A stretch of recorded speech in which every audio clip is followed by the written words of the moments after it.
Good morning, New Jersey. I am your host, Liz Vanderchuk Novello, and I'm so happy to be back. Last weekend, we met our future puppy, and this week, I'm super excited. Today is episode 10, and we are here with Ryan DePersio, and he is owner, chef, owner, partner of 4 restaurants in New Jersey. If you have not eaten at one of his restaurants, you are going to hear his story and be on the list to get there. So I want to introduce Chef Ryan. Hi, Liz. Hello, how are you? I am good. I am great because I am on the show with you. Thank you so much for having me. Of course. Listen, I love food, and when our mutual friend said you need to have Ryan on your show, and literally I just realized like how many people actually are a huge fan of you. I'm kind of shaking in my boots having such a legendary and respected chef. So I just love hearing the backstory, and I know that family is super important to me, and just hearing a little bit about how you ended up becoming a chef and at such an early age dominating the scene. So we'll get into that in a little bit, but maybe you can share for those who don't know you, who you are, what restaurants you own, and just get started. Yeah, absolutely. Well, should we start from the beginning, or should we let them know what I'm a part of? You could do whatever you choose.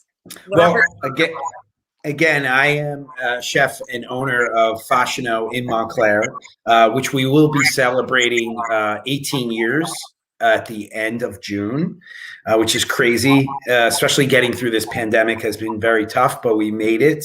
And we feel very good that we're going to flourish over the next year. And then I also am chef partner of the Kitchen Step, which is a new American bistro in Jersey City. And then everyone knows Patello in Jersey City. It's on the Hudson River. It's 10,000 square feet. Beautiful. It's a modern Italian seafood restaurant, but also a wedding venue. So we, starting in 4 weeks, we will be booked every Friday, Saturday, even some Sundays till the end of the year for weddings. Wow. So it's a very popular wedding venue as well. I started over 20 years ago. I wasn't the best student. I never got the nickname Ferris Bueller, but I should have, because I did everything in my power to get out of school. And I wasn't a good student, and I'm not proud of it. But I found a passion for what in something that I love, and I think that's where I was able to, flourish in an art form that had nothing to do with what I was learning in school. Quickly to interject, like it's so interesting, and really, I've been so in tune with it because my brother Gary was also not a good student, an entrepreneur from day one. Like I was always his first employee at an early age. I see that my 11-year-old son Max is totally not into school, but when he has passion for something, then he goes for it. He's head down. So early on, you knew school is not for me. Yeah. But I don't think it's anything, I mean, for you to say nothing you're proud of. I mean, damn, you're like killing it in this food world that, I think every mom and dad would take a child not being good at something, but finding their passion and going for it. Because it's not only talent of what you have. I'm always, we'll talk about this a little later, but I'm always surprised or intrigued by chefs or being artistic and then taking it to a business level. I think that's a different skill and different ways to build. So you started, when did your passion for cooking actually start? Well, even though my name is Ryan, I grew up in an Italian family, and everybody cooked a lot. But the biggest thing is that my mother, Cynthia, who is the pastry chef at Fascino, was a recipe developer for women's magazines. So I was introduced to cooking at a very young age, like 10 years old. She developed recipes for Ladies Home Journal, Red Book. She did cookbooks for Dr. Atkins. And this was over a period of 20 years in New York City. So, but when she came home, she cooked. And what she did when she saw the interest of me wanting to cook, she would either at the young age, she would start me off with like prepping it out and then leaving me like notes on what to do, turn the oven on, take the chicken out, put it in, and then also a part where then she would write me full recipes. And then when she wrote me full recipes, I would change them. And then when I would change them, she'd be like, what did you do? And I was like, well, I felt like it needed a little toasted cumin. And I'm like 13 years old. So she really was able to see the passion. But then when school came around, it was like, I skipped out on work. I skipped out on school. I didn't really put my head down. I never want to use this as an excuse, but I was also diagnosed ADD as a kid. And my mom didn't want to give me any medication. So I had to fight through that, trying to really focus and be a part of it. So it was hard. But then I started sorry. You know what's so interesting? I'm reading so much about ADD, ADHD. I swear that with any type of diagnosis or what have you, I find that people classified as ADD or ADHD are so much more talented and able. They're so creative. And sitting in a classroom is just not for them. I just want to give a quick shout out because Jen is always supporting Chef Lizette. Thank you so much. You're going to love to hear Ryan's story. Kat, thank you again. My big bro, Gary V in the house. Beth, thank you for tuning in. So I really feel that taking that energy and putting into something that you're passionate about, do you feel like your ADD shines through when you're cooking? Not when I'm cooking, but my day to day can be difficult. When you're at your passion, you're focused, right? 100%. Yeah. It's pure like Terminator zone. Yeah. You know what I mean? So did you grow up with siblings? So I have one older brother. I like to say that I was the talented one and he was the smart one. Got it. It's fair.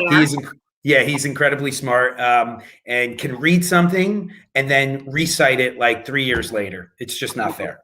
Got it.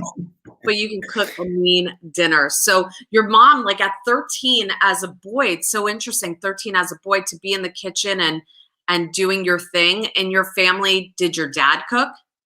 No, he doesn't cook at all. He can grill, but he kind of stays away from the cooking and leaves it to my mother. She still cooks, meals, just amazing to this day. And, it's usually everything from old school Italian to Indian spiced braised chickens. Like you can't imagine what comes in our, up our way when we eat. It's amazing. I mean, I love that. I grew up with lots of food in a Russian household. It's considered super rude not to have like layers and layers of food. My husband also grew up in an Italian home and his dad made some mean meatballs that I can't replicate. So there has to be some competition between the Russians and the Italians. I definitely, my husband, I always say that he cooks really well because he uses things that are not healthy. Like I want to eat healthy and he throws in like a lard of butter and everything with butter tastes great. So I don't know. We'll definitely have to do that. So how did you fine tune your craft? So you decided you're not a student, you love cooking. So was it a discussion with your mom? Like, maybe I should pursue cooking school? No, it was really her that entertained the idea. She was the one that came to me because she saw that I was watching like, the Food Network, and I was just like so into the cooking and the Food Network and restaurants and stuff like that. So she basically said, why don't you entertain the idea of going to cooking school? And I love the idea. I started washing dishes at like 15, 16 years old.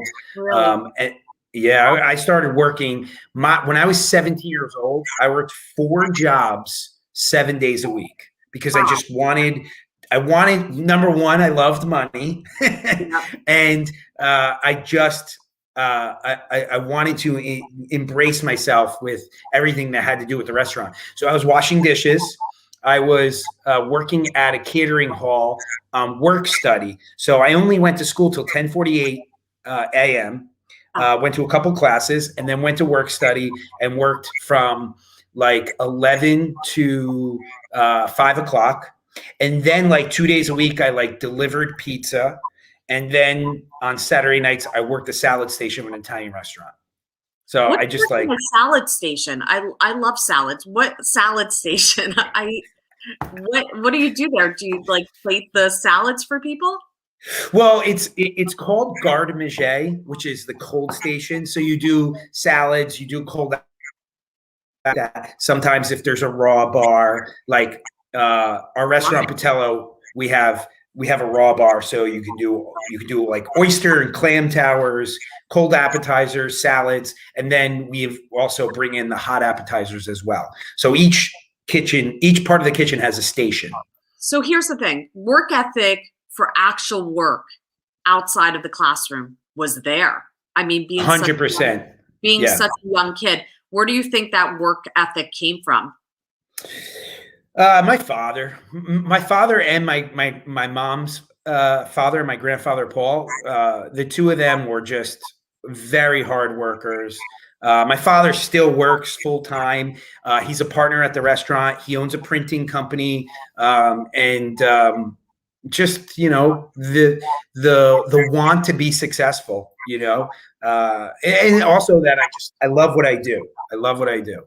So it's not a day of work if you love it. I really believe in that, that happiness really, when I was teaching, I was a teacher pre having children, and I loved it. Yes, there were hard days, just like, there's hard days and everything that people do. But if you love it, it motivates you to get up and do it again. Yeah. I'm with you. Fast forward, you went to school. Was it school in New York? Yeah, I went to New York Restaurant School in Manhattan, and it was a short program, only about 16 months. Okay. I worked I did my intern at a restaurant called Manzu, which was like a Sicilian restaurant, but it was like modern Sicilian, by a chef, Matthew Kenny, who now is like strictly vegan. He has like an empire of restaurants around the world. Wow. And then I moved over to work for David Boulay at Boulay Bakery, and I spent a year there. That was my first that was my first French kitchen where I was just like, I really got my ass handed to me. It was 75 hours a week. I was driving in, and getting home very late. And it was a very difficult job, but it prepared me for the rest of the restaurants that I worked for. I ended up working for Bill Telepan at Judson Grill for a year and a half. Came out of there to go to France. I spent 3 months in Paris working at a 1-star Michelin restaurant. Came home and then spent 2.5 years with John George. Started about 3-4 months at Vong, which unfortunately is not there anymore, but that was his French Thai restaurant. So I got to really see a lot about Asian ingredients. Got transferred over to John George, his 3-star Michelin restaurant, and then spent over 2 years there. And that really prepared me, to be a chef. I mean, such a young age, right? You went right to school, Paris, these big time restaurants. Mm-hmm. What do you think made you stand out? I think a lot of people are very humble, and I know that we've spoken, but what do you think made you stand out from all the other chefs out there? Well, I think the mindset that I don't think I am standing out and that I always want to improve on, my career. when I worked for all those chefs, I was not the best cook. Mm. And I can tell you that there was over a dozen guys I've worked with through Boulay, Telepan, John George, all three kitchens that can blow me out of the water in cooking, but are not cooking anymore. Mm. I just had that. I will outwork you. You know what I mean? And I get it. once I opened up my own restaurant, that's when I realized I can outwork people, because it was my father's money that was on the line. He Right. borrowed it, and my reputation. What was the first restaurant that you guys owned? That's it. Fascino. Yeah. 18 years ago, we opened it in 2003. I came home from Italy. So after John George, I spent 4 months in Italy working at a 3-star Michelin. It's called Enoteca Pinchioti. It's one of the greatest restaurants in all of Italy. It has the biggest wine lists next to Wine Library.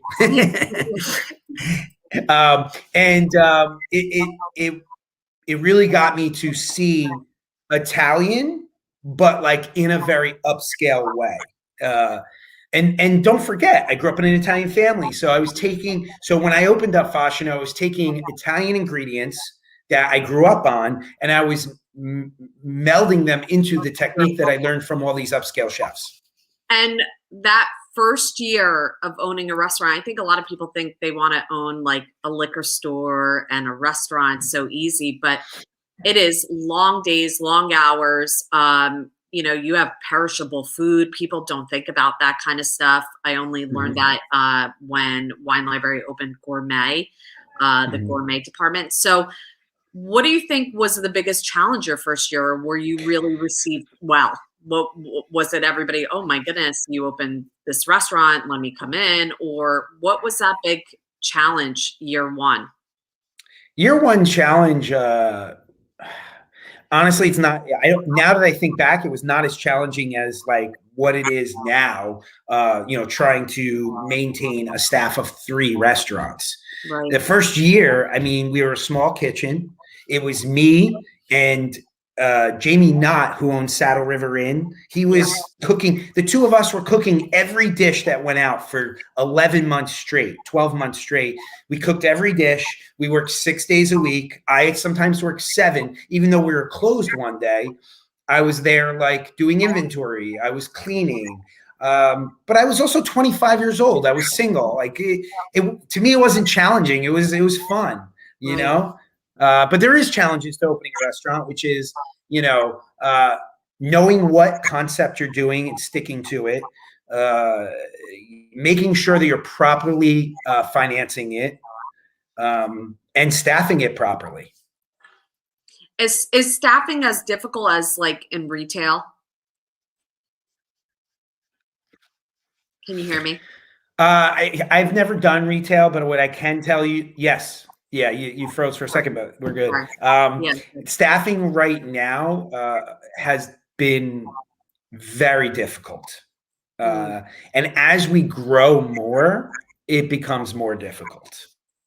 But right now is the hardest time because of, the pandemic and the extra money that people are getting. A lot of people don't want to work. Right. And so during the pandemic, you luckily were continuing your business where so many restaurants, so many businesses just shut down. Tell me a little bit about your experience during the pandemic a year ago today. Well, we had to pivot. We had to make sure that we brought in revenue in different ways. For Fascino, it was takeout, preset meals, virtual cooking classes, anything that like interests people in, what we do at Fascino from home, and then Botello, we were very fortunate. We have a huge outdoor space. So when outdoor opened, we were able to put a lot of seats outside with everybody completely social distancing. So Botello kind of thrived on that. And then Kitchen Step, we kind of had like a straight, doing okay with takeout and some outdoor dining and stuff like that. But Kitchen Step really just like skyrocketed over the winter because we put a huge shout out to Corey and Joe, the owners of Kitchen Step, my partners, who decided to put greenhouses outside, but not just like a greenhouse, like fully, outfitted with like, lighting and heating. And that really turned a corner for Kitchen Step, and people are booking those a week in advance, and it's really busy, really busy. So right now, like we're a year in, people are starting to get their vaccines. You're still grinding and working every single day. Yeah, I mean, I'm working, 5 days a week, sometimes 6, depending on staffing. I was mostly on 5. I went on 6 recently because we lost an employee, a higher up employee that had to run. But we've already filled the position, so I'll be back to normal soon. The positions that are harder have been like servers and dishwashers. Right. But again, as much as it's hard because of how big we are. You're talking about 3 restaurants, 150 employees.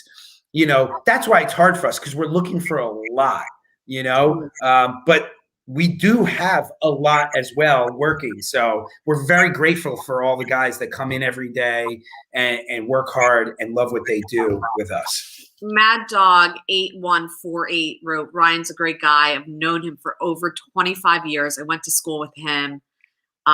Go Nutley. Oh, that's awesome. I don't know who Mad Dog is, but if he said his first name, I'm sure I will, since I know everybody in Nutley. Mary says, my favorite chef, keep me motivated every day. It's just amazing how much respect and love and passion that you show. How do you balance your family? I know that you have an older son and then you have younger children. How do you keep that balance when you're working, 5-6 days a week? And I know it's like when you're passionate about what you do and you give 150%, how do you kind of figure out that healthy, do you have a healthy balance between family life and, would your wife say the same thing? Yeah, I think she would, right, babe? I don't know if she can hear me. Do I have a healthy balance in life? I think so. Awesome. No, we do. And honestly, I'm very fortunate because when my restaurants are staffed, I only work 4 nights a week. I'm home 3 nights a week, which is kind of abnormal for a chef. I work from home sometimes, and when it has to be with, like, it's not about service, it's about making sure that the chefs are locked up with recipes, making sure that the teams have all of the future menus. We do descriptions for every menu. So if I work on the descriptions, I do it on a day that I'm home, so that I can be home. If I need to stop and have lunch with them, I do that. But it works. It definitely works. My oldest is the hardest because he's from a previous marriage. He's only with us 3 days a week. So he is the hardest. And he'll be 16 in August. Is he going to be working at the restaurant? If he's watching, hey, Mark. Okay. What's up, buddy? Yes. No, I mean, no, he wants nothing to do with the restaurant business.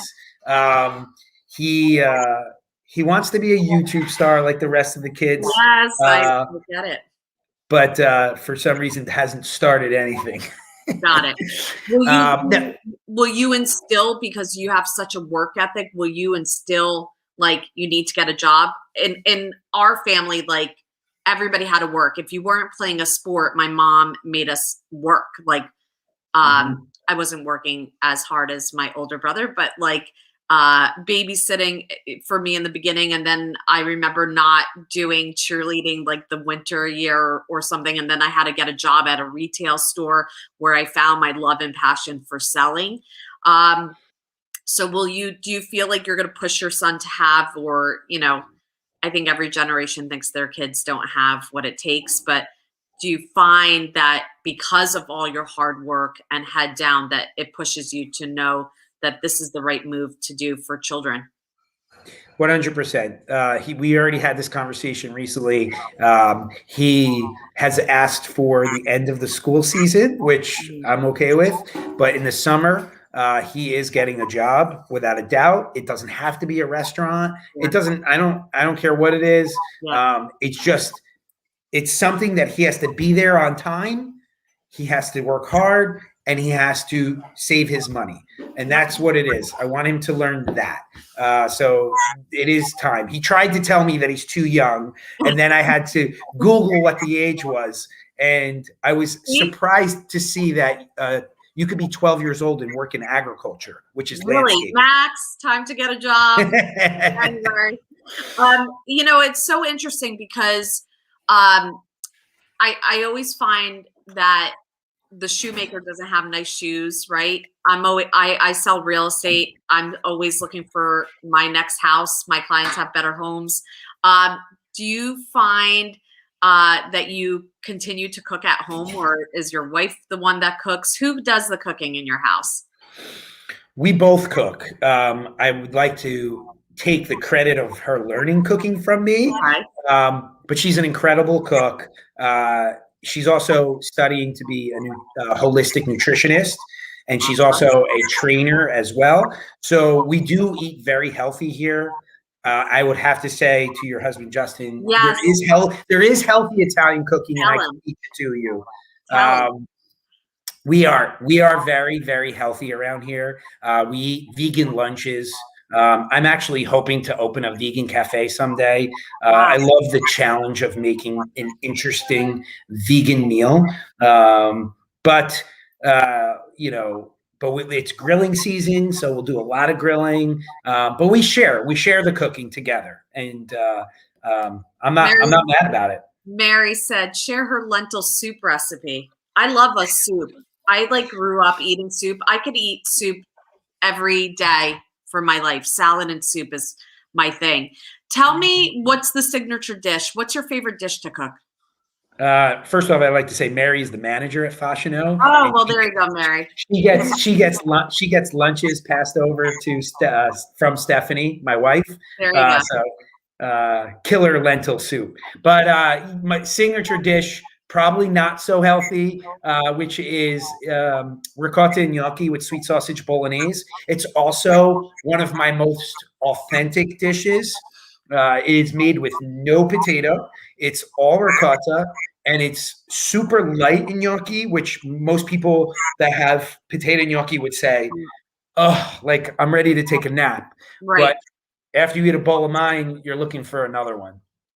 I think I read one time that was your signature dish, or the one that you felt like really put you to the top. Was that kind of your known dish, or where a lot of people are like, that is unbelievable, and you just knew that was the dish to continue and put out?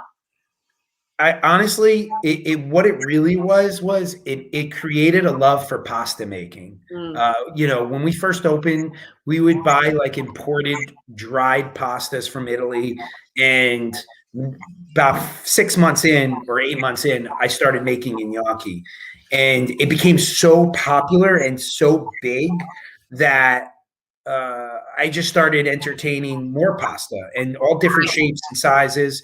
And now Batello and Fashiono both have over 6 fresh pastas on the menu, and we run specials and we change them seasonally. So that's really what gnocchi started the pasta game.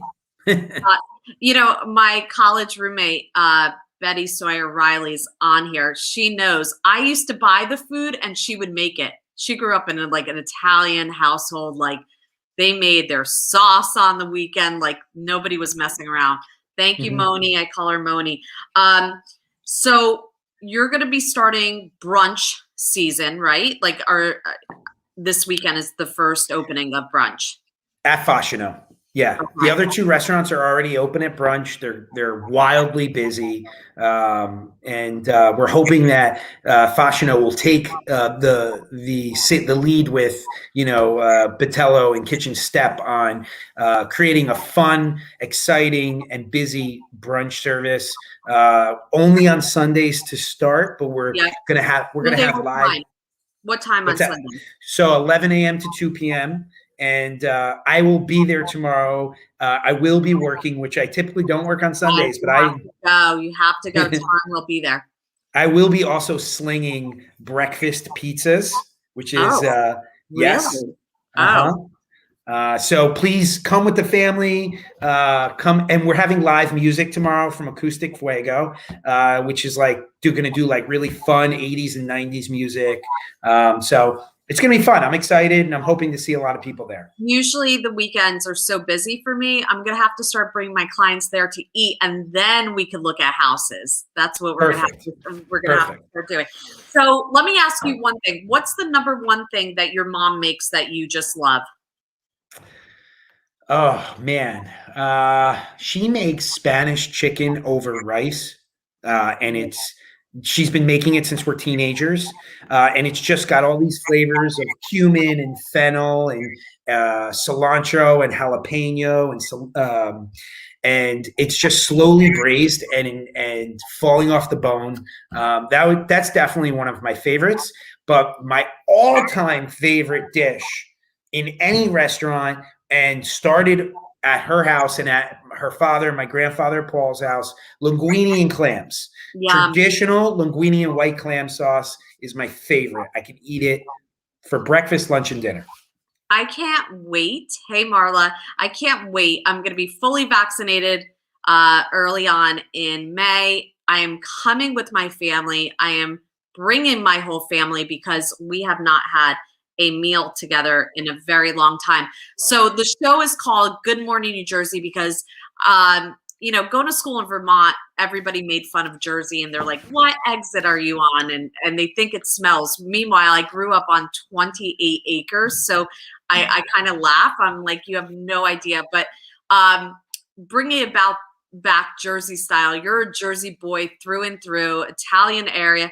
What are some of the best places in Jersey that you visited, whether it be a beach or if you want to give a shout out to any local business that you love?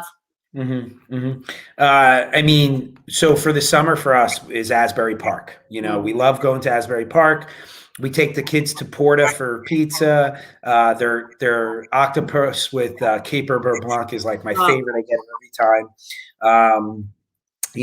We try to visit all the seasonal farms, from, going to apple picking to blueberry, pumpkin picking. So we're always doing that. It's so funny because so many people will call New Jersey like the armpit of America, but right. Like it's, you go an hour out of New York City. It's absolutely stunning in New Jersey, and has rolling hills. And I just recently moved to Bergen County, and I have a whole lot more space.